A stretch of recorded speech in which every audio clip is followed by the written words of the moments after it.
Meus amigos, tudo bem? Olha, o culto está sendo uma bênção. Desde ontem, que foi o primeiro de manhã aqui, esse é o sexto da semana, e está sendo uma verdadeira maravilha. Pessoas sendo curadas, fatos incontestáveis estão acontecendo, e eu convido você a crer um pouquinho mais, porque Jesus disse: se creres, verás a glória de Deus. Eu não estou vendo, você não está crendo. Ele deixou essa condição, é preciso crer para ver. Se você não crer, você nunca vai ver. Mas Deus quer abençoar e vai abençoá-lo sem sombra de dúvida, em nome do Senhor Jesus. Eu já vou pegar na mensagem, que eu faço só a metade desse culto, depois o pastor Jaime continua, e assim a gente vai para as nossas missões. Vou fazer um estudo, que esse dia eu estou fazendo o livro de Jeremias, hoje é do capítulo 7. É o seguinte: o Jeremias foi usado por Deus para profetizar para o reino de Judá, que ficou fiel à casa de Davi. O reino do norte, que se dividiu do reino de Judá e formou um reino que ficou muito poderoso, e onde tem poder, às vezes tem corrupção, tem coisa errada. O homem é dado a essas coisas. Eles então foram para o reino do norte e se tornaram muito ricos, muito prósperos, que eram 10 tribos. O Judá ficou só com Benjamim e ele. E ali então começaram a fazer o que não deveriam fazer. Começaram até a adorar o diabo, que tinha um nome na época de Baal. Baal em hebraico é Senhor, Senhor minúsculo. Jeová é Senhor, Senhor maiúsculo. Quando a Bíblia lê assim, Senhor Jeová, a pessoa fala, está Senhor dos senhores. Então, e o Baal era um falso Deus, dado à promiscuidade, a tudo que não prestava. Bom, os 100 anos antes de Jeremias vir profetizar, o Salmanasé, que era o rei da Síria, foi lá e acabou com aquele reino. Pegou a fina flor da mocidade, levou para Nínive, a capital da Síria, e espalhou os outros por todas as nações. E deixou lá o populacho e levou os populachos de outros povos para lá. É onde se devam então os samaritanos na época de Jesus, porque lá foi Samaria, e aqueles que nasceram lá eram chamados samaritanos, mas não tinham-se uma fé muito grande com Cristo. Mas às vezes um deles superava os hebreus no agir dentro da palavra de Deus. Então o Jeremias disse o seguinte, está no capítulo 7, o versículo vai começar no 3.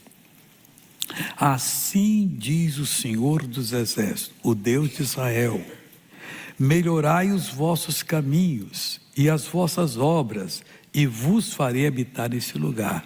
Ele estava dizendo, vocês vão ser mandados para o cativeiro, vocês vão passar 70 anos lá na Babilônia, Nabucodonosor vai vir.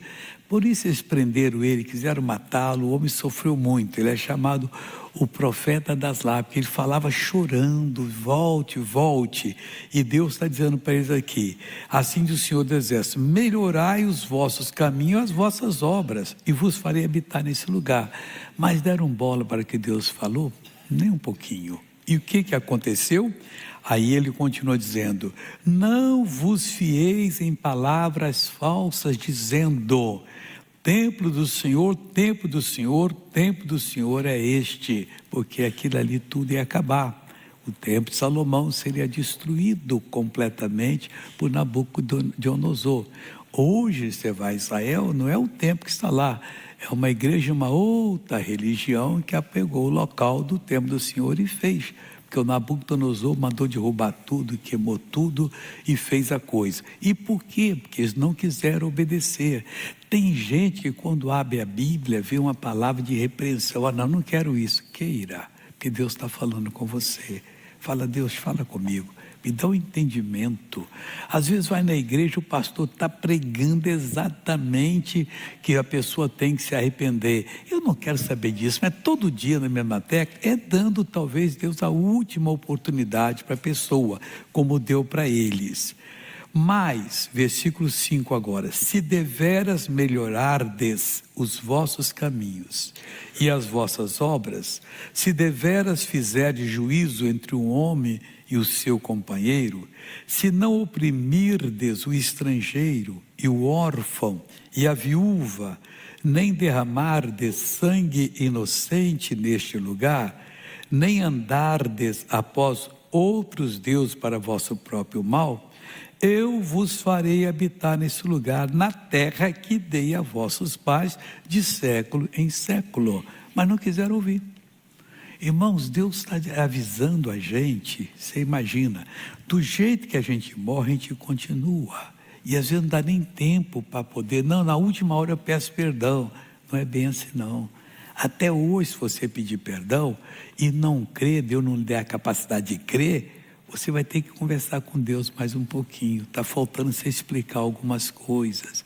Porque quando der o perdão, você sente uma paz no seu coração, uma alegria. Você sabe que foi perdoado. Não é assim, Deus perdoa, não. Não, a coisa é um pouquinho mais diferente. Aí Deus diz para eles, se vocês fizerem isso, explicou tudo que eles estavam fazendo de coisas ruins, para eles parassem, para parar com aquilo, eu vos farei habitar neste lugar, na terra que dei a vossos pais de século em século. É de vocês a terra, mas eu vou tirar, porque Deus é o dono da terra. Na verdade, ninguém tem nada aqui. Quando Deus quiser, Ele tira. Ele tirou aquelas nações, que eram 7 nações que habitavam Canaã, os cananeus, jebuseus, ferezeus, heveus e outros tantos ali. Tirou para dar para Israel, por quê? Porque por séculos eles estavam se destruindo completamente, adorando demônios, fazendo promessa ao demônio, até jogando os filhos dele no fogo para o demônio dar para eles uma colheita muito boa. Não quiseram ouvir, Deus tirou e deu para os israelitas. Agora Deus ia tirar eles dali, ia levar eles para o cativeiro, para ele lembrar que os pais dele foram no cativeiro, quanto é ruim ser escravo de um outro país, e foram levados. Não quiseram, e Deus disse, eu farei vocês habitar neste lugar. Bom, continua. Eis que vós confiais em palavras falsas, que para nada são proveitosas. As palavras religiosas, seja da religião que for, para nada se aproveitam. Algumas são filosóficas. Olhando por esse lado, elas são bonitas, são coisas assim que a mente capacitada escreveu, mas que não produz nada, não tem nada de Deus ali. Quando você está com um mal que não tem cura mesmo, só mesmo a palavra de Deus para lhe dar cura. Ou do contrário, você vai passar mais cedo. E Deus diz que os números do seu dia, Ele cumprirá. Então é preciso que a gente entenda o que Deus está falando, busque para sermos abençoados. Aí Ele fala assim, furtareis vós e matareis, e cometereis adultério, e juntareis falsamente, e queimareis incenso a Baal, e andareis após outros deuses que não conhecestes, e então vireis e vos poreis diante de mim nesta casa, que se chama pelo meu nome, e direis, somos livres, podemos fazer todas essas abominações. Já estavam chegando a esse ponto, aí Deus teve que permitir. Deus tem presciência, Ele sabe que vai acontecer comigo e com você até o último segundo da vida. Compete a cada um de nós, quando ouvimos o Evangelho, entregamos a vida, e dizer, Senhor Deus, o Senhor nunca me desaponte, nunca me abandone, não me deixe desapontá-lo, eu não quero desapontar o Senhor, me dá essa capacidade de crer em Ti. Eu tinha 14 anos mais ou menos, já entendi um pouco da vida. E eu estava meditando sobre o adultério. Foi, Jesus, eu nunca quero isso para mim não. Não deixa eu nunca fazer isso na vida. Que vai ser uma vergonha, eu vou ter que confessar um dia que eu fiz. E graças a Deus Ele me segurou. Ele responde orações. É bonito. Hoje eu estou um garotinho só de 76, quer dizer. Mas não tem que olhar para trás, ai. Não tem nada disso não, graças a Deus. Aí ele diz assim para nós, pois esta casa que se chama pelo meu nome, uma caverna de salteadores aos vossos olhos, eis que eu mesmo vi isso, diz o Senhor. E acabou, ele viu quem é que estava ali dentro. Entregue o seu caminho ao Senhor, diz a Bíblia, confia nele, o resto Ele fará por você. Ele só quer isso. Você não vai ter que lutar desesperadamente. Não quero, e acabou. Aquele desejo que passa como um fogo que queima, eu tenho que ir. Não, você se me levanta a cabeça. Eu sou do outro grupo.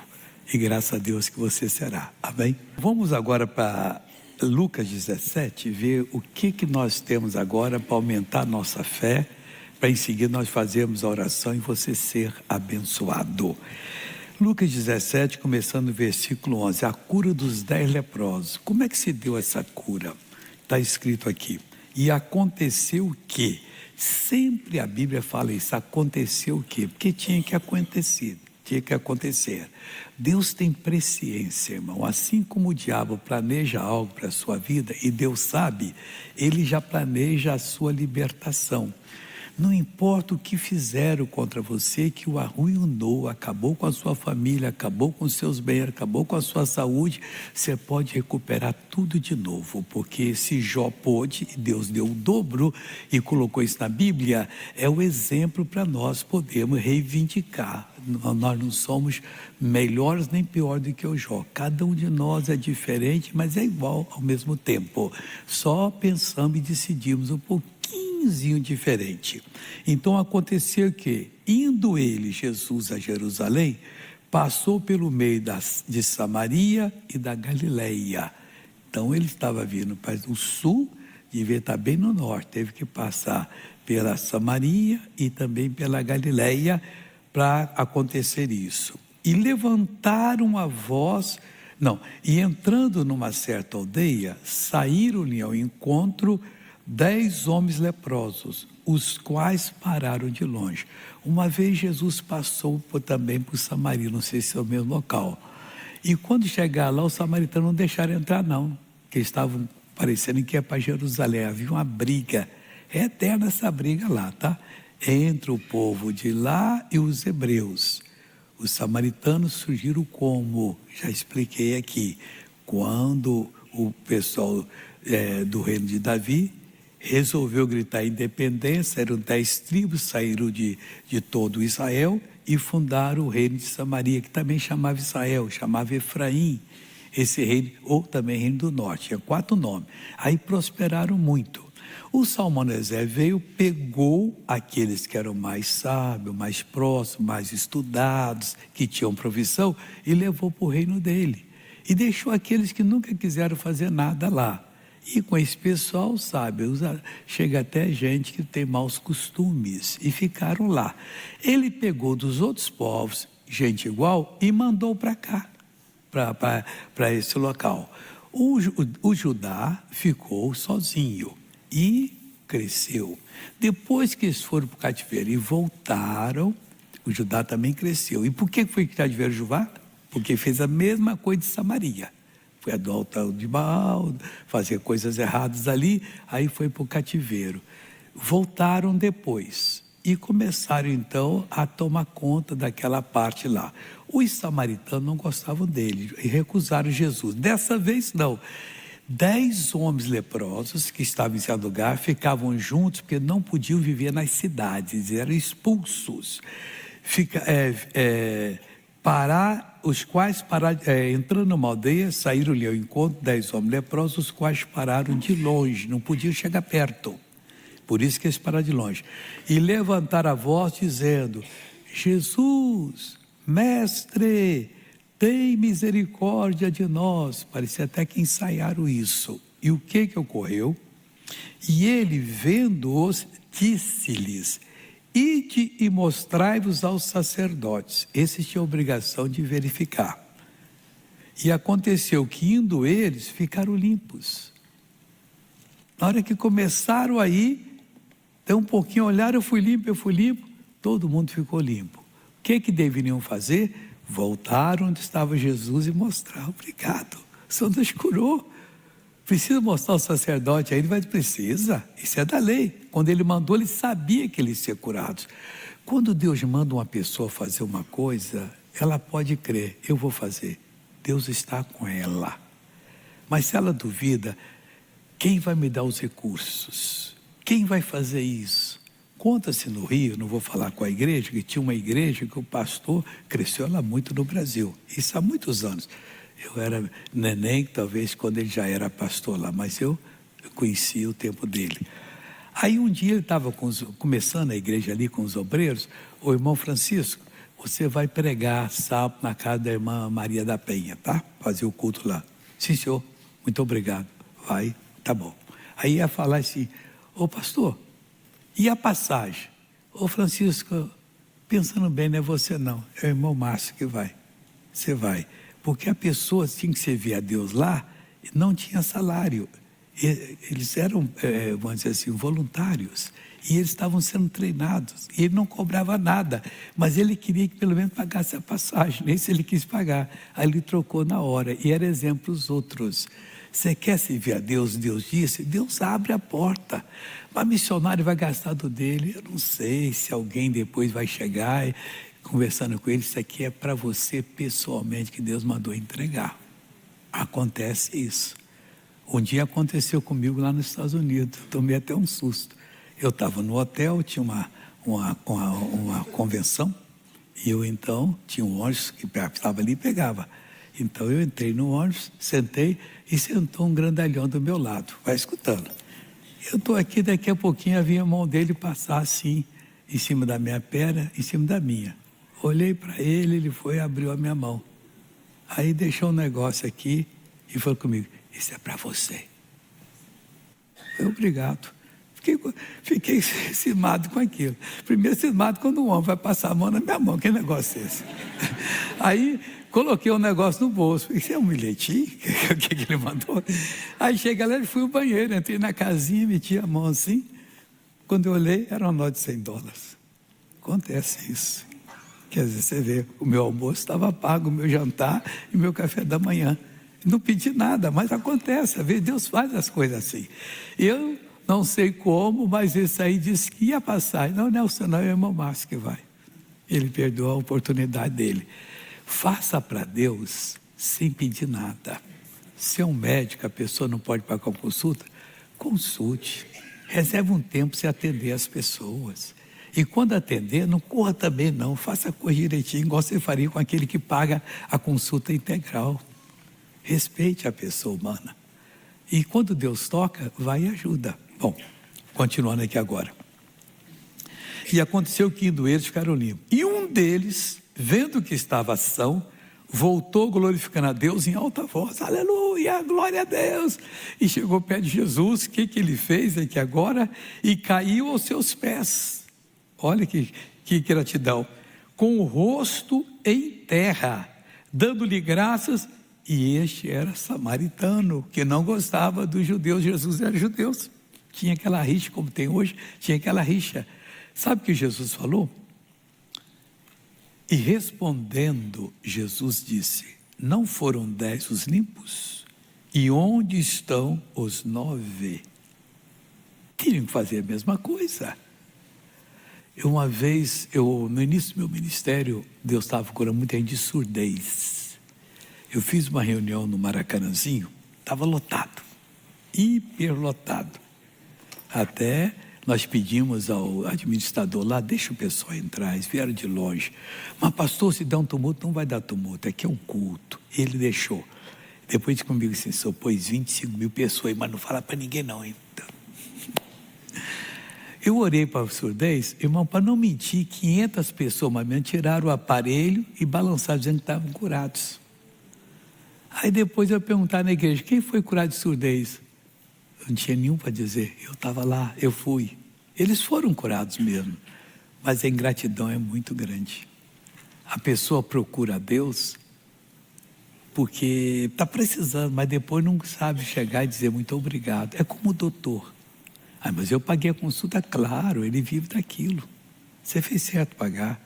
Mas ele acertou no remédio, volta e diz, ou pelo menos um telefonema, doutor, parabéns, sumiu todo aquele mal. Quando chegar outro com o mesmo problema, ele vai dar com garantia, esse remédio é bom. Isso ajuda ele também. E uma gratidão é muito. Que hora que eu posso passar e para dar um abraço no senhor? Estou curado. Ah, vem tua hora aqui, viu, doutor? Muito obrigado. Deus abençoe o senhor. Isso faz bem para qualquer pessoa, quer dizer. Mas a pessoa é curada e depois esquece de quem fez a coisa, que é Jesus. E ele perguntou, não foram 10 os curados? E onde estão os outros 9? Não houve quem voltasse para dar glória a Deus, senão esse estrangeiro? Está fazendo a interrogação. Irmão, nós temos obrigação de dar o testemunho. Eu era de uma igreja, no início da minha vida, que não falava em cura. Mas aí Jesus me curou. E eu falei, como é que eu vou dar testemunho? A igreja podia até expulsar de lá, naquilo não serve para você. Era violento contra esse negócio. Aí eu cheguei para uma tia, que também pregava, eu disse, tia Maria, eu quero dar um testemunho para a senhora. Eu estava assim, Deus me curou. Ela, não fala para ninguém não. Eu também recebo cura, eles não creem, problema dele, mas eu oro e recebo. Continuo orando quando precisar. Graças a Deus, aquilo me filmou bastante. Eu falar com ela, ela falou comigo. Aí Jesus disse, mas não foram 10? Onde estão os outros 9? Quer dizer, ninguém voltou para dar glória a Deus, a não ser estrangeiro? E disse-lhe, olha que é a bênção que ele ganhou, levanta-te e vai, a tua fé te salvou. Ganhou a salvação. Irmão, ele está no céu, com o passaporte visado na hora, antes dos outros ainda, porque ele foi grato. Você não sabe quanto é que Deus vai recompensar você, quando você dá uma palavra, um copo d'água fria, de água fria, que é uma coisa normal, uma palavrinha simples, mas que ajudou uma pessoa, e ela veio para a igreja. Você não vai perder a recompensa nunca.